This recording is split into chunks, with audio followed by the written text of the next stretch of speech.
Oi pessoal, esse vídeo ele é sobre a primeira parte do livro Livre de Ansiedade do Robert Léry.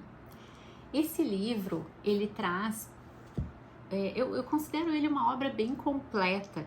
Nesse livro ele trouxe a ansiedade avaliada desde os motivos que nos levam a ter ansiedade, da herança biológica que a nossa ansiedade traz, né, os transtornos de ansiedade em si e como tratar eles, né? Qual o tratamento mais eficaz, o que a gente tem hoje de melhor na ciência para os transtornos ansiosos. E aí ele vai trazer, já no primeiro capítulo, né, o primeiro subtítulo, ele traz vários, deixa eu mostrar aqui para vocês. O primeiro é Entendendo a Ansiedade, o segundo, a ansiedade como adaptação, o terceiro, o livro de regras da ansiedade. E aí do quarto até o fim, ele fala de cada um dos transtornos. A gente tem 6 transtornos de ansiedade, conforme o DSM-5 antes da revisão, depois teve uma modificação, mas eu não vou entrar nesse assunto porque para a resenha desse livro que eu pretendo fazer, isso não vai mudar nada. Como ele é voltado para o público leigo, saber que agora aquilo ali não está mais dentro dos transtornos de ansiedade para o DSM não vai fazer diferença nenhuma. Então eu vou falar exatamente como ele trouxe aqui, e aí ele traz esses transtornos de ansiedade, que depois eu vou mostrar para vocês cada um deles, e nos apêndices do livro ele vai trazer as técnicas que a gente tem hoje, o que a gente tem de mais evidência científica. Também ele fala como identificar o seu pensamento de ansiedade, usar a inteligência emocional e como lidar com os pensamentos de ansiedade. Então eu considero essa aqui uma obra bem completa. Eu sempre indico para os pacientes quando eu estou trabalhando a questão da ansiedade no consultório. Ele é, como eu falei, um livro voltado para o público leigo, mas que ele auxilia muito o profissional para trabalhar a psicoeducação com o seu paciente no consultório. Eu gosto muito dele para isso e eu decidi trazer ele aqui como uma forma da gente poder estar levando essa informação que é tão relevante hoje em dia, devido especialmente ao aumento do número dos transtornos de ansiedade. Então vamos lá, vamos falar dessa primeira parte do livro. Nessa primeira parte, ele inicia, né, falando para a gente entender a ansiedade. Ele traz um caso clínico dele, de uma mulher que chega ao consultório muito bonita, bem arrumada, e ele percebe que o olhar dela é tenso. Quando ela se senta para conversar com ele, ela já senta na pontinha do assento da cadeira. E aí ela fala para ele: eu acho que estou enlouquecendo. E aí ele vai perguntando para ela o que está acontecendo e ela relata que ela vem tendo ataques de ansiedade sempre que ela está num local público, como um shopping, ou quando ela se aproxima de uma janela num andar alto. Esses ataques de ansiedade, eles se manifestam pelo coração acelerado e a respiração ofegante. E aí ela continua falando, né? E o Robert fala para ela: eu acho que eu sei o que está acontecendo contigo. E pede para ela contar um pouquinho sobre a vida dela. Só que quando ela vai contar sobre a vida dela, ela reluta um pouquinho e aí ela fala do término recente de um relacionamento. Esse relacionamento, ele não terminou por conta dos ataques de ansiedade, mas ele terminou por outros medos e fobias que ela tem. E aí ela passa a relatar esses medos e fobias, e são muitos. É de avião, de carro, de lugares altos, de alguns animais, de falar em público. Tanto é que ela vinha tendo problemas já no trabalho, estava correndo risco de perder o emprego e por conta disso tudo ela estava deprimida. Então ela poderia estar desenvolvendo ali um transtorno depressivo maior, né? Ela tinha pensamentos de morte e foi isso que fez ela buscar tratamento. Não foram as fobias e os medos que fizeram ela buscar o Robert Léry. Não foram isso. O que fez ela buscar foi um humor deprimido, porque ela considerava que aqueles medos, aquelas fobias e toda a ansiedade dela fosse parte da vida dela. É como se aquilo ali fosse normal, porque ela sempre foi assim, e aí ela acreditava que não existia ninguém que pudesse ajudar ela. E já nesse primeiro momento, então, o Robert fala para ela: Aí falo, né? Ainda bem que a Caroline, que é o nome dessa paciente, estava totalmente errada. Porque sim, existe tratamento e um tratamento que realmente funciona, que é muito promissor para os transtornos de ansiedade. E aí ele começa a desenvolver as ideias do livro. Ele mostra a partir desse caso o quanto o transtorno de ansiedade é uma doença incapacitadora. A gente fala dos transtornos, né, mentais, normalmente a gente lembra do quê? Da depressão, né, que é o mais falado. Só que ele traz um dado bem relevante aqui, logo no início do livro, de que nos próximos anos, 18% dos norte-americanos terão um transtorno de ansiedade. E isso significa o dobro da depressão. Só que aonde que está a maior atenção? Nos transtornos depressivos, né?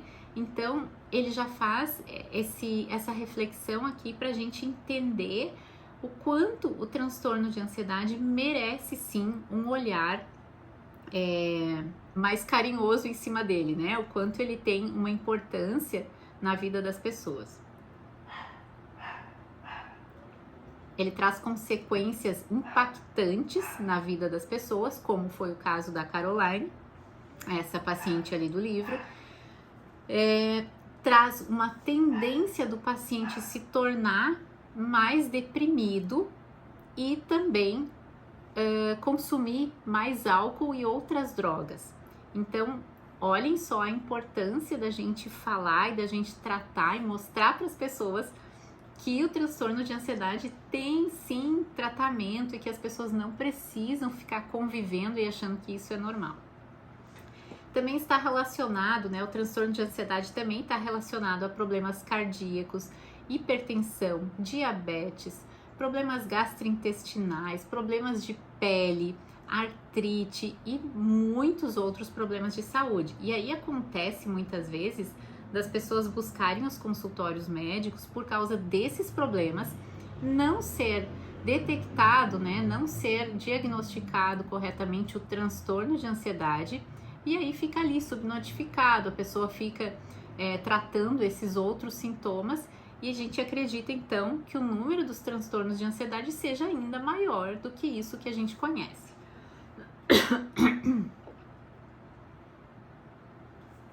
Desculpa, vamos lá. E aí ele traz, então, quais são os fatores, né, que podem estar contribuindo para esse aumento tão expressivo dos transtornos de ansiedade nos últimos anos? E um fator bem importante que ele encontrou nesses estudos foi o nível de conexão social.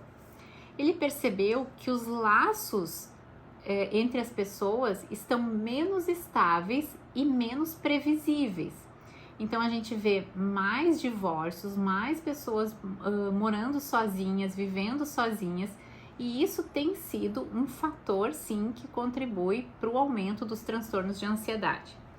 Outros fatores importantes, o crime, o terrorismo, a globalização, o emprego cada vez mais instável. Hoje as pessoas são demitidas, são desligadas das suas empresas por motivos que talvez antes não seriam. Aposentadoria incerta, pensões desproporcionais. A gente vive hoje com mais conforto, a gente tem mais acesso a bens de consumo, só que isso gera em nós, inclusive pelas redes sociais, uma tendência a querer sempre mais, que também se tornou um fator ansiogênico. O padrão de beleza, né, isso é indiscutível, que também gera muita ansiedade. E aí ele fala, num próximo subtítulo, que há esperança, né? Então a boa notícia é que, apesar disso tudo, a gente tem esperança porque a psicologia moderna evoluiu muito, né? Hoje a gente conhece a origem da ansiedade, a gente conhece o modo como ela opera no nosso cérebro e também a natureza desses padrões comportamentais que ela gera. E isso tudo, esse conjunto de informações, ele faz com que a gente tenha o entendimento geral da ansiedade e que a gente não fique sob a tirania dessa ansiedade, que se a gente tem esse conhecimento, já é um bom caminho andado para a gente trabalhar e não vamos eliminar, essa é uma fala dele, né, no livro, que a gente não vai eliminar a ansiedade, essa não é uma opção que nós temos, mas que a gente vai aprender a lidar com ela, a manejar a ansiedade.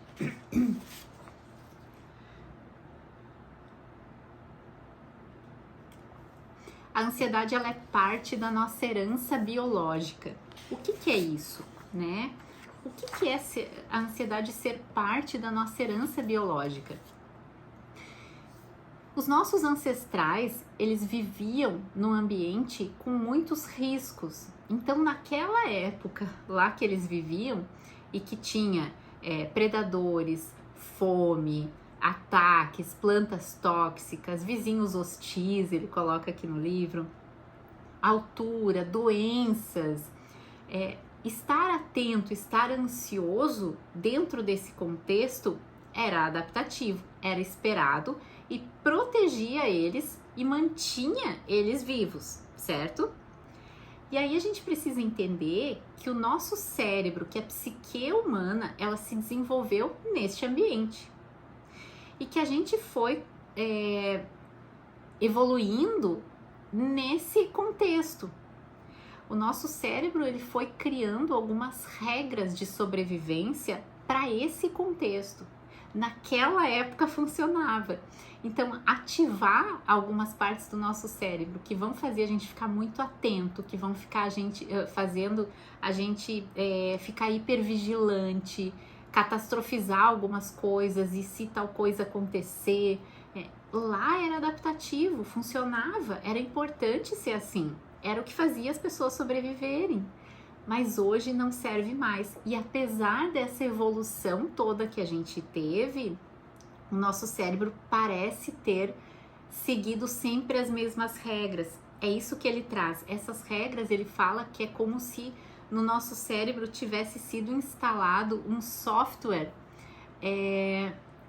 da maneira da gente reagir a situações de ansiedade. Então, a gente tem instintos que nos fazem querer sobreviver, que nos fazem querer se proteger de algumas situações que nos causam medo ou ansiedade. E aí é como se nesses momentos de instinto o nosso cérebro seguisse sempre essas mesmas regras. Ele chama depois ali, de uma forma didática, de livro das regras do nosso cérebro. Então, é como se vocês entendem que tem toda uma formatação. Quando eu fico ansiosa, então eu vou querer ficar hipervigilante. Essa é uma das regras. Eu vou trazendo um outro vídeo só sobre as regras e como que a gente trabalha elas para conseguir amenizar e lidar com a ansiedade. Eu preciso ficar hipervigilante, porque eu tenho que pensar em todas as possibilidades de perigo possíveis da minha vida. Ou eu vou catastrofizar, eu vou começar a imaginar cenários em que aquilo vai ser tão terrível na minha vida que eu não vou conseguir passar por aqui. Então ele traz que nós temos a impressão que o nosso medo, ficar hipervigilante, pensar em todas as possibilidades, catastrofizar, evitar algumas situações, isso vai nos proteger, quando na verdade o que a gente está fazendo é seguindo uma daquelas regras que eram adaptativas naquela época, hoje não são mais, e que o que vai nos ajudar de fato é o contrário, é a gente questionar tais regras, fazer o exame das crenças irracionais que estão atreladas a essas regras e revisar essas regras, transformar elas em algo que funcione agora, para minha ansiedade, nesse contexto que eu vivo hoje. Então, nós temos no nosso cérebro a parte do instinto, que vai fazer o nosso cérebro ter essas reações que eu trouxe até aqui para vocês.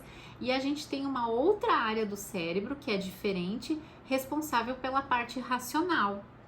E aí essa parte racional é que a gente precisa ativar e é a chave para a gente conseguir lidar com a ansiedade. E não é ser racional no sentido, ele traz isso, né? Não é ser racional no sentido de, ai, tá com medo daquela aranha, olha o tamanho da aranha, ela não vai fazer nada para ti. E aí a pessoa, não, realmente, então, não é nesse sentido, mas sim no sentido de questionar, rever aquelas regras, transformar elas para algo adaptativo e aí experienciar, se expor aquilo que a gente tem medo. Então, por exemplo, se uma pessoa tem medo de falar em público, ela precisa ir aos poucos, gradativamente, passando por essa experiência, vivendo isso, para ela perceber que o que ela tinha medo, na verdade, era um fruto, o medo dela era fruto dos pensamentos que ela tinha a respeito disso e dessas regras que ela carregava ao longo do tempo. Então, ele considera o segredo para lidar com a ansiedade. A gente ativar essa área racional do cérebro a partir da experiência de viver aquilo que a gente tem medo, aquilo que nos deixa ansiosos, para poder superar, para poder lidar melhor com aquilo. E aí nesse livro ele vai trazer a respeito dos transtornos de ansiedade. Como eu falei, ele traz dos 6 transtornos que entravam dentro dos transtornos da categoria, né, dos transtornos de ansiedade do DSM-5.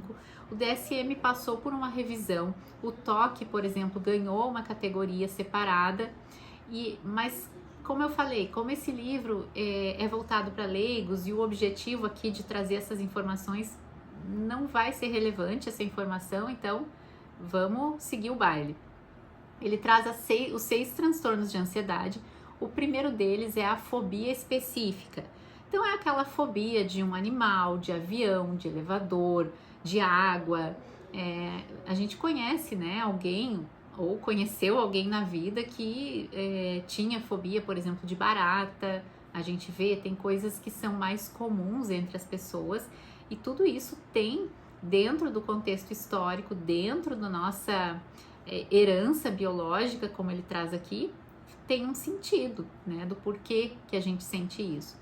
O transtorno do pânico, que seria o medo das nossas próprias reações fisiológicas, numa maneira bem simplista, a gente pode dizer que o transtorno do pânico é o medo de sentir medo, né? Então, a pessoa passa por uma experiência de um transtorno do pânico e aí ela passa a ter medo, por exemplo, quando o coração acelera, quando ela acha que a respiração dela não é suficiente, que está faltando ar, e aí isso desencadeia uma crise, um ataque de pânico e essa continuidade, não, agora fugiu o termo aqui, mas isso acontecendo de forma frequente, a gente vai poder dizer que a pessoa tem então o transtorno do pânico recorrente. Essa recorrência dos ataques de pânico vão fazer com que a pessoa se enquadre lá no transtorno do pânico. Temos o TOC, né, que também aqui entra como um transtorno de ansiedade no DSM antigo, que são pensamentos ou imagens recorrentes e que causam ansiedade, são estressantes para a pessoa e que fazem com que ela tenha o impulso ou que ela sinta a necessidade urgente de fazer algo, de ter um comportamento para neutralizar esse pensamento. Por exemplo, uma pessoa pode ter pensamentos de conteúdo sexual que ela considera inadequado e aí ela precisa urgentemente rezar muito, muito, muito para que aqueles pensamentos saiam da mente dela. Ou uma pessoa que encosta em algum lugar e começa a pensar que a mão está contaminada e aí ela precisa com urgência lavar essas mãos porque ela entende que ela está sendo contaminada. Então, aqui entraria o TOC. O TAG, que é transtorno de ansiedade generalizada, seriam preocupações recorrentes. A pessoa está com os nervos à flor da pele o tempo todo, sempre muito preocupada com tudo, com todos, com o trabalho, em todas as áreas da vida dela. É uma pessoa que não relaxa nunca, porque ela está sempre muito preocupada. O transtorno de ansiedade social, que é o medo de ser julgado pelos outros. Então, a pessoa que sofre do transtorno de ansiedade social tem muita dificuldade de contato social, de comparecer em reuniões, de participar de eventos sociais, de estar no meio de outras pessoas, o que limita muito a vida dela. Todos eles limitam, né? Se vocês forem perceber. Mas o transtorno de ansiedade social tem essa parte do contexto social que pega pesado ali. Todos eles trazem sofrimento, né, pessoal? Acho que deu para perceber isso. Tem o transtorno de estresse pós-traumático, que ele trabalha aqui nesse livro também, que é aquelas pessoas que passaram por um forte estresse, por exemplo, um abuso sexual, um estupro, o soldado que vai para a guerra, quando ele volta, um assalto, ou você presenciar alguém sendo assaltado ou sendo morto, e aí isso causa depois imagens, né, flashbacks, que a gente chama de ficar revivendo essas cenas na mente por algum tempo, ou não conseguir dormir, e aí é um quadro também de transtorno de ansiedade que precisa ser trabalhado e tratado. Como eu falei aqui, como ficou muito claro, dá para ver que os transtornos de ansiedade, eles afetam drasticamente a vida de uma pessoa, né? Não dá para imaginar uma vida tranquila sofrendo de um transtorno de ansiedade. É uma vida muito difícil. E aí, como eu falei lá no início, esse livro, ele escreveu e ele traz esse livro como um guia no processo de tratamento. Então, eu acredito muito que para quem sofre de ansiedade, ele realmente possa ajudar. Nos próximos vídeos eu vou trazer, então, sobre essas regras que ele fala, e que eu acho bem interessante a gente poder olhar para elas e entender que isso a gente realmente pensa. Mesmo quem não sofre do transtorno de ansiedade, mas é uma pessoa que tem uma ansiedade um pouco mais elevada, já vai detectar isso na sua própria vida. É natural que a gente fique, por exemplo, muito hipervigilante numa situação que a gente tem ansiedade, né? Então, como lidar com isso? O que fazer? Deixa eu ver se tem mais alguma coisa que eu gostaria de trazer nesse vídeo. Deixa eu só olhar aqui. Tem sim, eu marquei aqui na página 28, se alguém tem o livro aí e quiser acompanhar. Ele fala o seguinte, daí eu finalizo com isso. Depois a gente termina no outro livro. Quando experimentamos a ansiedade, a mensagem é de que nada é seguro. As regras que acompanham a mensagem, as regras que eu falei ali durante esse vídeo, dizem que é algo fundamental que devemos fazer ou não fazer para ficarmos seguros. Mas e se nada disso for verdadeiro? E se a mensagem for falsa e as regras contraproducentes? Afinal de contas, a mensagem é simplesmente uma mensagem, não precisamos acreditar nela. Ao colocarmos em questão a mensagem do medo, ao questionarmos sua verdade, ao colocarmos tal mensagem à luz da experiência, lembra que eu falei de experienciar, de entrar em contato com aquilo que a gente tem medo? Enfraquecemos seu poder de controlar nossos pensamentos e nosso comportamento. Abrimos-nos então para o nosso verdadeiro potencial e para a nossa verdadeira liberdade. Então, quem gostou do assunto, quem se interessou pelo livro, acompanhe aqui que eu vou ir postando agora aos poucos os próximos capítulos desse livro, e eu fico aqui torcendo muito para que ele realmente possa te ajudar, para que se você sofre com ansiedade ou conhece alguém que sofre de ansiedade, possa realmente aproveitar das informações desse livro, certo? Então, até o nosso próximo vídeo. Beijo!